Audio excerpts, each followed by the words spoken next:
Hello friend, this is Ryan Hicks of TaughtToProfit.com, and today I want to talk to you about a book I released a few days ago called You May Be Broke, But You Deserve to Be Rich. This book is the product of my heart because I grew up very poor, and I knew what being broke was about. And I saw many traits and habits and things people are told when they're poor and when they're broke that keep them that way. It's almost as if some of these teachings are structured in such a way to keep them broke and keep them away from becoming rich. And maybe that's partially true, but there's so many things in popular culture and religion that tell you things about money and work and relaxation that either push you and propel you towards success and riches or hold you back. Meanwhile, Proverbs 10:22 says, "The blessing of the Lord, it maketh rich, and he addeth no sorrow with it." So that is the ideal for you to be blessed, is to be rich. And yet many people are told things contrary to that. I deal with things in this book like the tithing myth. Now you may wonder, what does tithing have to do with being broke? It has a lot to do with it. I think you'll be surprised when you read the book.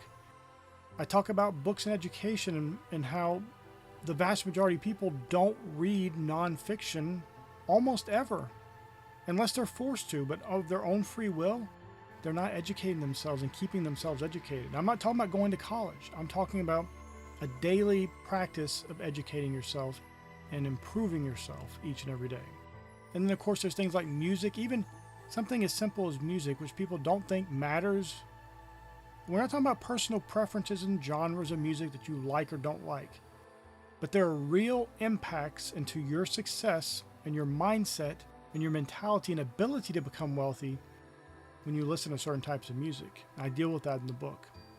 I deal with sports and entertainment and social media and the news and all these things that are made essentially to distract you.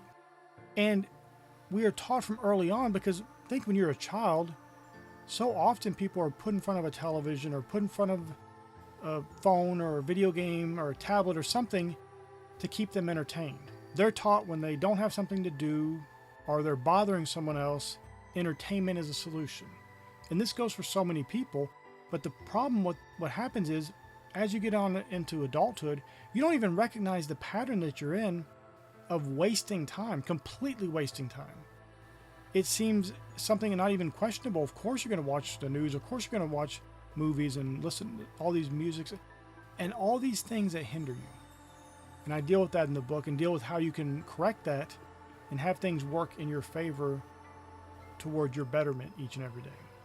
There's all kinds of mindset things that are dealt with in this book, such as believing there's not enough, not setting proper goals, giving up too easily, not having a positive mental attitude, aversion to risk, your overall mindset about life and God and the planet and where you fit in everything and whether you deserve to be rich or not.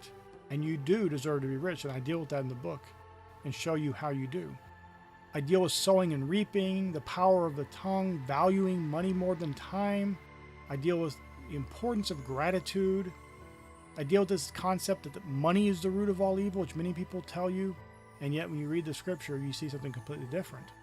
I deal with consumerism, low impulse control, which is something taught. All those hours you've been sitting in front of a television, you've deadened your impulse control. You're almost becoming, almost, not exactly, but almost like a robot, being programmed, letting stuff in that you shouldn't let in your heart. And if you thought about what you were hearing and the products are being promoted to you and the negativity that is spewed toward you through all this programming, you would avoid it like the plague. I deal with victimhood and this mentality that people are victims of life. I'm not talking about victims of other people, just life in general, that's chance and luck are somehow the ruling factors in life, and they're not. You have absolute power and control over your life. What you choose to do is you can give your power over to luck and chance, or you can have faith in God and do the things that are necessary to get you to success, happiness, and great wealth.